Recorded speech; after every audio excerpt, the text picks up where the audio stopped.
हरे कृष्णा। आप सबको आषाढ़ मास में आने वाली योगिनी एकादशी की बहुत सारी शुभकामनाएं। आप में से कई भक्त योगिनी एकादशी का पालन 11 जुलाई 2026 को कर रहे हैं, क्योंकि इस बार 10 जुलाई की एकादशी दशमी मिश्रित होने के कारण हम वैष्णव परंपरा के अनुसार इस योगिनी एकादशी का पालन द्वादशी के दिन करने वाले हैं। तो चलिए इस योगिनी एकादशी के उपलक्ष्य में हम उससे जुड़ी हुई एक सुंदर पौराणिक कथा का श्रवण करते हैं। आइए आज की योगिनी एकादशी व्रत कथा आरंभ करते हैं। एक समय युधिष्ठिर महाराज ने भगवान श्री कृष्ण से पूछा, हे मधुसूदन, आपने मुझे ज्येष्ठ मास में आने वाली निर्जला एकादशी के विषय में सब कुछ बताया, लेकिन अब मैं आषाढ़ मास के कृष्ण पक्ष में आने वाली एकादशी के विषय में जानना चाहता हूँ।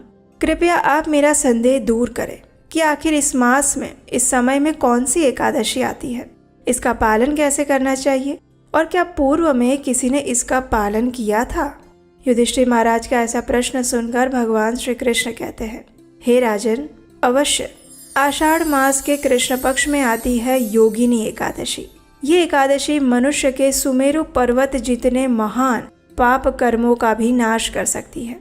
यह अत्यंत प्रभावशाली एकादशी व्रत है। जो भी मनुष्य पूर्ण श्रद्धा और निष्ठा पूर्वक इसका पालन करता है, उसके न सिर्फ पापों का क्षय होता है, अपितु वो आध्यात्मिक रूप से और भी सशक्त बन जाता है। और इसीलिए प्रत्येक व्यक्ति को इस योगिनी एकादशी का पालन करना चाहिए। पूर्व काल में हेममाली नामक कुबेर के एक माली ने इस व्रत का पालन किया था और उसका इतिहास इस प्रकार था। अलकापुरी के राजा कुबेर, जो कि देवताओं के कोषाध्यक्ष हैं, वे शिवजी के बड़े भक्त थे। उनके नगर में हेममाली नाम का एक यक्ष रहता था। उसकी मुख्य सेवा थी मान सरोवर से कुछ विशेष पुष्प लेकर आना और उसे शिवजी की पूजा हेतु अपने राजा कुबेर को प्रदान करना। हेममाली निष्ठा पूर्वक अपने स्वामी की सेवा करता था और कुबेर भी उससे प्रसन्न थे।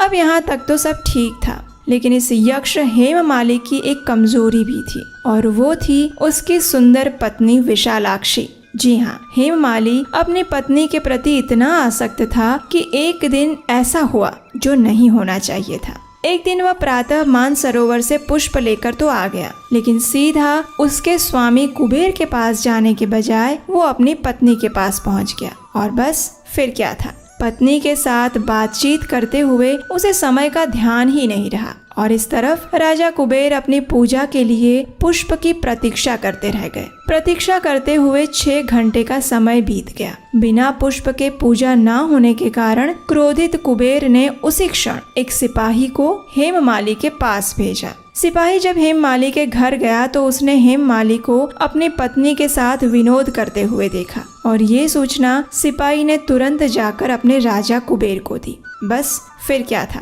अब कुबेर के धैर्य के सारे बांध टूट चुके थे। इस तरफ हेममाली को भी समय का भान हुआ। उसे अपनी भूल समझ आई और प्रायश्चित करने हेतु वो उसी क्षण राजा कुबेर के पास पहुंचा। भय से उसके पैर और जीवा कांप रही थी। वो हाथ जोड़कर राजा कुबेर के समक्ष खड़ा हो गया और उनसे क्षमा याचना करने लगा। लेकिन कुबेर के क्रोध की ज्वाला अत्यंत भयावह थी। उन्होंने अत्यंत रोष प्रकट करते हुए हेममाली से कहा, हे मूर्ख, आध्यात्मिक सिद्धांतों को नष्ट करने वाले महापापी, अपनी पत्नी के प्रति तुम्हारी अत्यधिक आसक्ति के कारण आज तुमने मेरे आराध्य देव शिव जी के प्रति अपराध किया है। इसलिए मैं तुम्हें श्राप देता हूँ कि इसी क्षण तुम्हारा पतन हो जाए, तुम्हारा संपूर्ण शरीर कोढ़ की बीमारी से ग्रस्त हो जाए, तुम पृथ्वी पर इस यातना की सजा भुगतो और अपनी पत्नी से सदा सर्वदा के लिए दूर हो जाओ। अब देखिए कुबेर का श्राप मिथ्या कैसे हो सकता है। उसी क्षण हेममाली का पतन हुआ और वह कोढ़ से ग्रस्त जर्जरित शरीर के साथ पृथ्वी लोक में आ गिरा। भूख और प्यास से पीड़ित अपने शरीर की पीड़ा को सहता हुआ हेममाली जंगलों में भटकने लगा। इस प्रकार अनेक वर्षों तक वो इस यातना को भुगतता रहा, लेकिन पूर्व जन्म में शिवजी की उपासना में सहायता करने के कारण उसकी चेतना शुद्ध और सात्विक बनी रही। जंगलों और वनों में भटकते हुए एक दिन वह मेरु पर्वत पर जा पहुंचा। वहां ऋषि मार्कंडेय, जिनकी आयु 7 कल्प जितनी है, उनके पास पहुंचा। महान तपस्वी ऋषि को देखकर हेममाली ने उन्हें दूर से ही दंडवत किया। करुणामय ऋषि मार्कंडेय ने उसे अपने पास बुलाया और उससे पूछा, हे वत्स, तुम कौन हो और इस प्रकार इस जंगल में किस उद्देश्य से आए हो? ऋषि की प्रेम पूर्ण वाणी से गदगद होकर हेममाली ने अपने पूर्व जन्म का सारा वृत्तांत कह सुनाया और अंत में हाथ जोड़कर इस प्रकार कहा, हे ऋषिवर, पूर्व जन्मों के कुछ पुण्य कर्मों के कारण मुझे आपके दर्शन प्राप्त हुए हैं। कृपया आप मुझे इस पाप से मुक्त होने का कोई मार्ग दिखाएं। हेममाली की प्रार्थना सुनकर ऋषि मार्कंडेय ने कहा, हे पुत्र, आने वाले आषाढ़ मास के कृष्ण पक्ष में योगिनी एकादशी आएगी। यदि तुम इस एकादशी व्रत का दृढ़ता और निष्ठा पूर्वक पालन करोगे तो इस व्रत के प्रभाव से तुम उसी क्षण सभी पापों से मुक्त हो जाओगे। ऋषि के सांत्वना युक्त वचन सुनकर हेममाली की आंखों में अहोभाव के अश्रु प्रवाहित होने लगे। उसने ऋषि के प्रति अपनी कृतज्ञता व्यक्त की और योगिनी एकादशी व्रत के पालन का संकल्प लेकर वहां से चला गया। जब आषाढ़ मास आया तो उसने योगिनी एकादशी का श्रद्धा और नियम पूर्वक पालन किया। व्रत के दिव्य प्रभाव से उसका शरीर कोढ़ मुक्त हो गया और अपने पूर्व जन्म के शरीर को प्राप्त करके वह अलकापुरी धाम वापस लौट आया। कथा का समापन करते हुए भगवान श्री कृष्ण ने कहा, हे धर्मराज युधिष्ठिर, जो भी व्यक्ति इस योगिनी एकादशी व्रत का पालन करता है उसे 88,000 ब्राह्मणों को भोजन करवाने का पुण्य फल प्राप्त होता है। वो हर प्रकार के पापों से मुक्त हो जाता है और जीवन के अंत में आध्यात्मिक लोक में प्रवेश करता है। और हाँ, अगर आप हमारे इस वैदिक ज्ञान के प्रचार कार्य की सराहना करते हैं और इस कार्य में अपना योगदान देना चाहते हैं तो स्क्रीन पर नंबर दिया गया है, वहाँ आप हमें आर्थिक रूप से अपनी सहायता भेजकर भी हमारा उत्साह बढ़ा सकते हैं। एकादशी यानी शरीर, मन और आत्मा के शुद्धिकरण का दिन, उपवास के माध्यम से भगवान श्री हरि के समीप वास करने का दिन, ऐसा दिन जो आपके जीवन को अनेकों सौभाग्यों से परिपूर्ण कर सकता है। और इस एकादशी के विषय में गर्ग संहिता में एक सुंदर संवाद आता है जिसमें एक दिन वृंदावन में सभी गोपियां श्रीमती राधा रानी से पूछती हैं, वृषभानुसुते दिव्ये हे राधे कंजलोचने श्री कृष्णस्य प्रसादार्थ वद किंचित व्रतं शुभम तव वश्यो नन्दसूनुर्देवैरपि सुदुर्गमः त्वं जगन्मोहिनी राधे सर्वशास्त्रार्थपारगः। अर्थात, हे दिव्य स्वरूपे, कमल लोचने, वृषभानु नंदिनी, हे श्री राधे, जो देवताओं के लिए भी अत्यंत दुर्लभ हैं, वे श्री नंदनंदन तुम्हारे वश में रहते हैं। हे राधिके, तुम विश्व मोहिनी हो और संपूर्ण शास्त्रों के अर्थ ज्ञान में भी पारंगत हो, इसलिए आप हमें श्री कृष्ण की प्रसन्नता के लिए कोई शुभ व्रत बताएं। इसके उत्तर में श्रीमती राधा रानी गोपियों से कहती है, श्री कृष्णस्य प्रसादार्थ कुरुते एकादशी व्रतम तेन वश्यो हरिः साक्षात् विष्यति न संशयः। इसका अर्थ है, श्री कृष्ण की प्रसन्नता के लिए आप सभी एकादशी व्रत का अनुष्ठान करो, उससे साक्षात श्री कृष्ण तुम्हारे वश में हो जाएंगे, इसमें कोई संशय नहीं है। तो चलिए, इस योगिनी एकादशी के उपलक्ष्य में आज हम एक पौराणिक कथा का श्रवण करते हैं और ये कथा है भगवान की प्रिय वृंदे देवी तुलसी महारानी के विषय में। हम सब जानते हैं कि तुलसी देवी भगवान श्री कृष्ण की परम प्रिय भक्त हैं। एक समय क्या हुआ कि भगवान हरि की उपस्थिति में देवी सरस्वती और तुलसी देवी के बीच में कुछ अनबन हो गई। इससे तुलसी देवी नाराज हो गई, उन्हें अत्यंत अपमान का अनुभव हुआ और वे उसी क्षण उस स्थान को छोड़कर चली गई। अब ये देखकर भगवान हरि भी चिंतित हो गए। उन्होंने सरस्वती देवी को समझाया और अब बारी थी तुलसी देवी को मनाने की। इसके लिए वे सीधे गए तुलसी वन वृंदावन में। वहाँ उन्होंने पवित्र नदी यमुना में स्नान किया और फिर पूरे मन से तुलसी की पूजा आराधना करने लगे।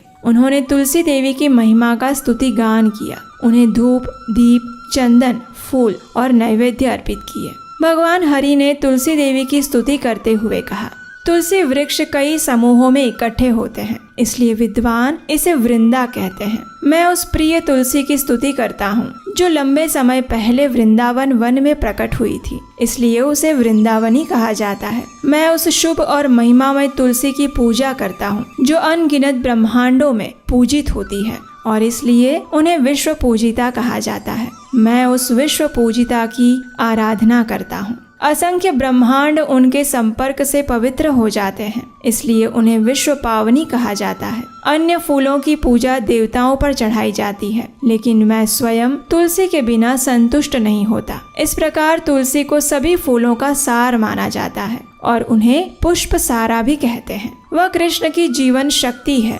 इसलिए उन्हें कृष्ण जीवनी कहा जाता है। इस प्रकार भगवान हरि ने तुलसी महारानी को अनेक प्रार्थनाएं अर्पित की और ये स्तुति गान सुनते ही तुलसी देवी प्रसन्न हो गई। वे भगवान के समक्ष प्रकट हुई।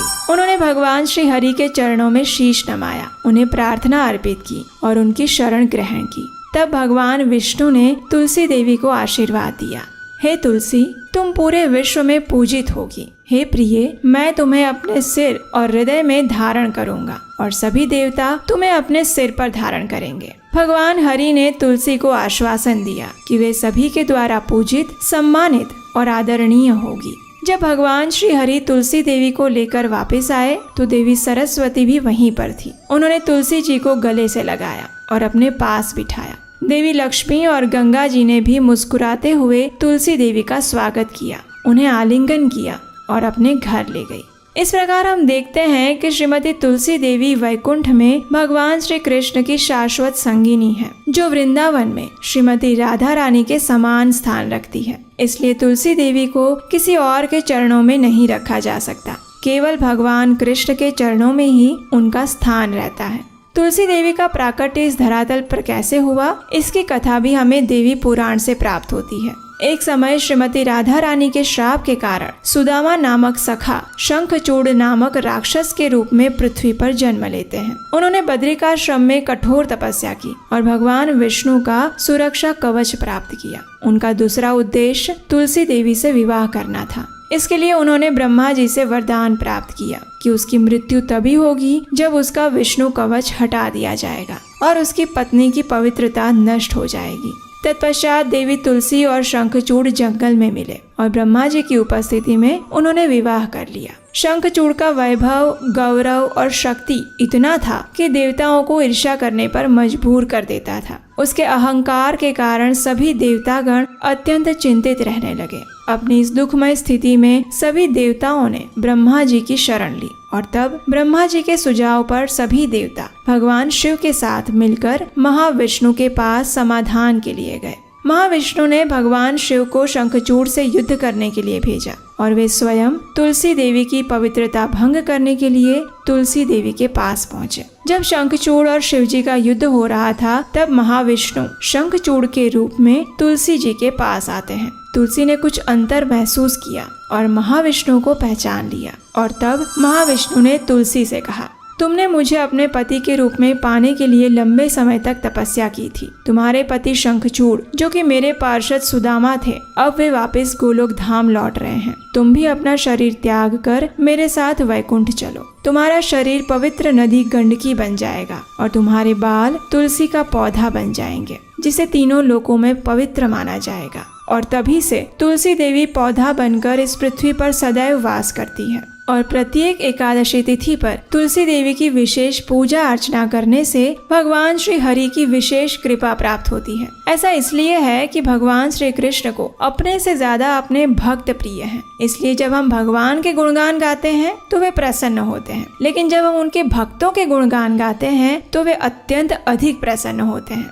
और इसलिए एकादशी के दिन तुलसी देवी, जो कि भगवान श्री कृष्ण की शुद्ध भक्त हैं, उनकी पूजा आराधना करने का महत्व है। हमारे आचार्य कहते हैं कि जब कोई भी जीव गोलोक वृंदावन में प्रवेश करता है तो उस समय वृंदावन की अधिष्ठात्री वृंदे देवी तुलसी महारानी ही उस जीव को भगवान के पास लेकर जाती है। उनकी कृपा के बिना कोई भी भक्त भगवान श्री कृष्ण और राधा रानी की सेवा में संलग्न नहीं हो सकता। इसलिए प्रत्येक मनुष्य को जो भगवत भक्ति में प्रगति करना चाहता है, उसे तुलसी देवी की भी विशेष पूजा अर्चना करनी चाहिए। इस एकादशी का पालन करते समय हमें कुछ बातों का ध्यान भी रखना चाहिए, जैसे कि इस एकादशी का नियम पूर्वक पालन करने वाले व्यक्ति को प्रातः ब्रह्म मुहूर्त में उठना चाहिए, स्नान इत्यादि से स्वच्छ होकर भगवान की मंगला आरती करनी चाहिए अथवा उसका दर्शन करना चाहिए। तत्पश्चात तुलसी देवी को जल अर्पण करके उनकी कम से कम 4 बार प्रदक्षिणा करनी चाहिए। उनके उनके समक्ष बैठकर हरे कृष्ण महामंत्र का जप करना चाहिए। संपूर्ण दिन में उपवास का पालन करना चाहिए। इसका अर्थ है कि किसी भी प्रकार के अन्न जैसे कि गेहूं, चावल, दाल इत्यादि का सेवन नहीं करना चाहिए।